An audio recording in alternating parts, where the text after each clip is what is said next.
देखिए non linear differential equation का जो टाइप 4 है उसमें आपके पास दो दो फंक्शन होंगे, एक तो f1 एक्स पी के फॉर्म में होना चाहिए और f2 जो है उसे हम वाई क्यू के रूप में देखेंगे। बहुत ही सिंपल है, इसमें हम लोग क्या करना है, इसको बनाने के लिए इन दोनों को इक्वल टू लेमडा ले लेना है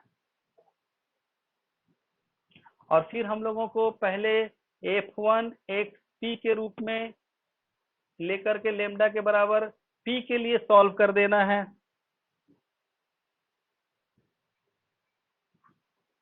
और आपको जो है f2 वाई क्यू जो है उसे भी लेमडा के इक्वल ले लेना है और इसके में हमें क्यू के लिए सॉल्व करना है।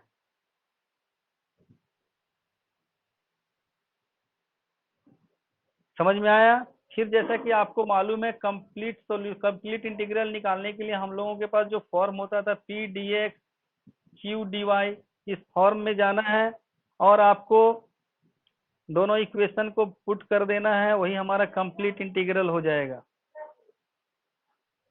तो p का वैल्यू जो निकल के आएगा उसको यहाँ रख देना है, q का वैल्यू जो निकल के आएगा रख देना है, हमारा सॉल्यूशन हो जाएगा। चलिए मैं एक तो लेट्स सी एन एग्जांपल, समझ में आएगा आप लोगों को तभी जब एक एग्जांपल दिया जाएगा। तो यहाँ तक आप समझ गए, तो आइए इसको एक एग्जांपल के थ्रू हम लोग समझ लेते हैं। बहुत ही सिंपल है, जैसे सपोज करिए we have equation p q equal to x y, then you can say इसमें z का कहीं स्थान नहीं है इस फॉर्म में, और अगर होगा भी तो अगर होगा भी तो हमें उसे रिड्यूस करना होगा। तो देखिए इसमें क्या करेंगे, p के साइड में x को लाना है और y के साइड में q को रखने का है और इसे आप लैम्डा कंसीडर कर लें तो आपके पास हो जाएगा p by x equal to lambda and y by q equal to lambda. तो यहाँ से आप क्या देखोगे, p equal to lambda x और यहाँ से q इक्वल टू क्या मिलेगा, y अपॉन लैम्डा। और आपने जो सॉल्यूशन का जो तरीका जानते हो, dz equal to p dx plus q dy। इसमें p के जगह में लैम्डा एक्स को भर दीजिए, q के जगह में y बाई लैम्डा को भर दीजिए और इसे इंटीग्रेट कर दीजिए, आपका आंसर बन जाएगा z equal to lambda x square upon 2 और 1 upon lambda y square upon 2 और आप साथ में कांस्टेंट दे देंगे आर्बिट्रेरी सी के रूप में। इसे और थोड़ा सिंपलीफाई करने का है तो आप इसको लेमडा को यहाँ से हटाना चाहते हैं तो हटेगा तो नहीं लेमडा। हम्म।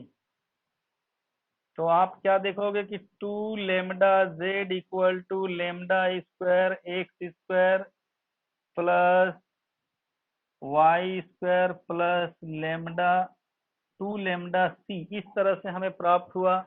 तो 2 lambda z equal to lambda square x square y square plus इसे एक कांस्टेंट अपने तरफ से कोई नाम दे दें बी। ये हमारा रिक्वायर्ड सॉल्यूशन हो गया इस तरह के फॉर्म का। तो हमारा जो ये फॉर्म है वो भी f z p q equal to 0 का फॉर्म है। तो हमें यहाँ पर फिर से क्या करना होगा, u equal to x plus a y let करेंगे। इसे जब हम लोग प्राप्त करेंगे d z by d x यानी p के रूप में curl z by curl x जब निकालेंगे तो हमें मिल जाएगा d z by d u और q के लिए मिल जाएगा हमें d z by d u into a, ये हमें प्राप्त होगा। तो हम लोग इसको पुट कर देंगे ऊपर के इक्वेशन में।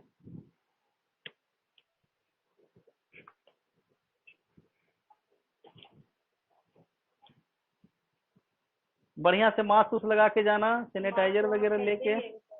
मास्क खरीदेंगे नहीं, अभी जाओगे तो वैसे भी डांट पड़ेगा, कोई भी चीज मुंह में बांध के जाइए।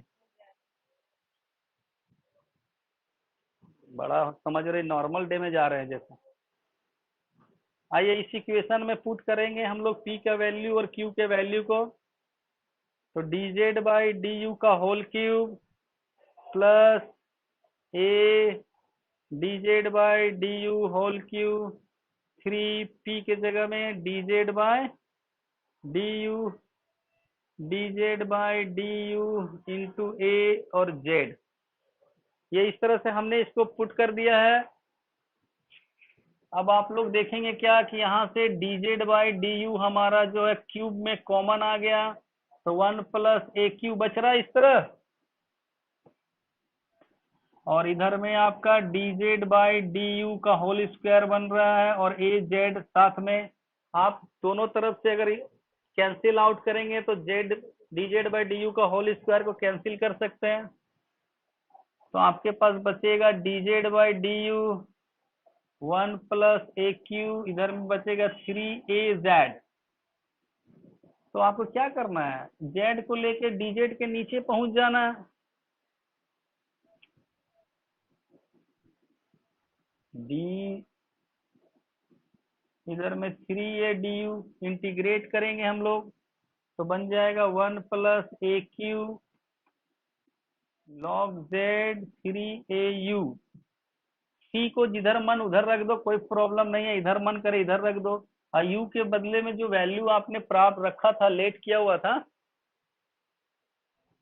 उसको पुट कर दीजिए। इस तरह से आपका इक्वेशन सॉल्व हो जाता है। एक 1 plus a q log z equal 3x plus a y a plus c। This is the required solution।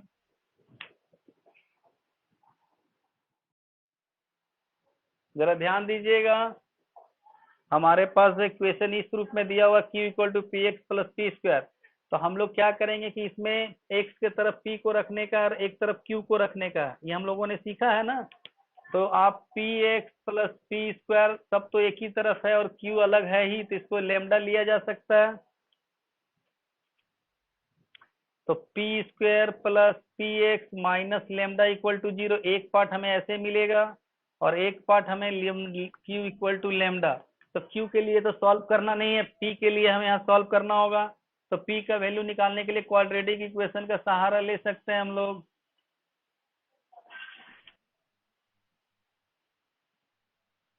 To, तो पी का ये वैल्यू निकल के आ गया। अब इसे हम लोग जो है dz equal to p x plus q आई वाले फॉर्म में जाएंगे। यहाँ p के बदले में minus x plus minus under root x square plus 4 lambda by 2, sorry यहाँ dx होगा बच्चों और यहाँ dy, dx और q के जगह में लेमडा ओनली भर देना है। आप इसमें से प्लस या माइनस किसी एक साइन को लेके चले तो प्लस को ही लेके चला जाए। अब इसको इंटीग्रेट करने का है तो आराम से इंटीग्रेट हो जाएगा, ये तो पार्ट वाइज पार्ट में ये टूट जाएगा। dz minus x by 2 dx plus under root x square plus 4 lambda 1/2 dx plus lambda dy। Integrate करने के बाद ये z मिल जाएगा हमें, z इक्वल माइनस एक्स बाई 2 का हो जाएगा एक्स स्क्वायर बाई 4। देखिए root under x square plus, आपने ऐसा फॉर्मूला पढ़ा होगा x square plus a square का, 1/2 root under x square plus a square plus a square by 2 log x plus root under a x square plus a square. ये form आप लोगों ने पढ़ा होगा। तो ये 4 लेमडा को हम लोग लिख सकते हैं 2 रूट लेमडा का होल स्क्वायर, इसको ले सकते हैं कि नहीं 4 लेमडा को। तो आप लेंगे तो आपके पास देखिए 1/2 तो पहले से है, इसके बाद आ जाएगा 1/2 रूट अंडर ये जो है वही रहेगा प्लस ए स्क्वायर कर देंगे तो हमें ए स्क्वायर का मान कितना प्राप्त होगा हमें 4 लेमडा बाई 2 और फिर लॉग करेंगे? z equal to p q अगर दिया हुआ है तो इसे कैसे सॉल्व करेंगे? तो देखिए इसमें सिर्फ z एंड पी क्यू का ही दिया हुआ है, इसमें अदर कुछ और है नहीं। तो हम लोग यहाँ पर याद है ना, लेट कर लेंगे u equal to x plus a y. तो इससे हमें मिल जाएगा p का वैल्यू क्या, dz बाई डी यू, जैसा कि मैंने अभी सिखाया तुरंत तुम लोगों को। और q का वैल्यू मिल जाएगा हमें a dz by d you. आप इस इक्वेशन 1 में चले जाएं, पुटिंग इन इक्वेशन 1 में हम लोग जाएंगे तो z का z यहाँ हो जाएगा a dz by d you का होल स्क्वायर। ठीक है, अब ये z by a dz by d you बनेगा, और dz बाई, तो इसके बाद क्या करना होगा बताइए थोड़ा आप लोग। तो यहाँ से हम लोग, हाँ, अब हम लोग क्या करेंगे, स्क्वायर को हटाएंगे तो ये dz बाई डी यू जो है हमें प्राप्त हो जाएगा क्या, रूट जेड बाई रूट ए। आपको क्या करना है, रूट जेड को dz के नीचे लेके आने का है। और देखिए रूट ए ऐसे करके हो जाएगा dz बाई रूट जेड, और इधर में आपका हो जाएगा du, होगा ना du। अब आपको करना क्या है, इंटीग्रेट करना होगा इसे। अगर आप इसको इंटीग्रेट करेंगे तो हमें क्या मिलेगा, integrating we get u equal root a, और 1 बाय रूट जेड का इंटीग्रेशन क्या होता है, 2 रूट जेड, शाबाश। और c के तरफ, c को z के तरफ ही देंगे तो हमें प्राप्त हो जाएगा वैल्यू u इक्वल 2 रूट ए रूट जेड प्लस सी। और u के बदले में हमारे पास क्या है यहाँ पे, x प्लस ए वाई। तो आप u के जगह में x प्लस ए वाई डाल दें और ये इक्वेशन हो जाएगा 2 रूट अंडर ए जेड प्लस सी। चाहोगे तो इधर से इस c को लाकर स्क्वायरिंग करके हटा भी सकते हो। This is the required equation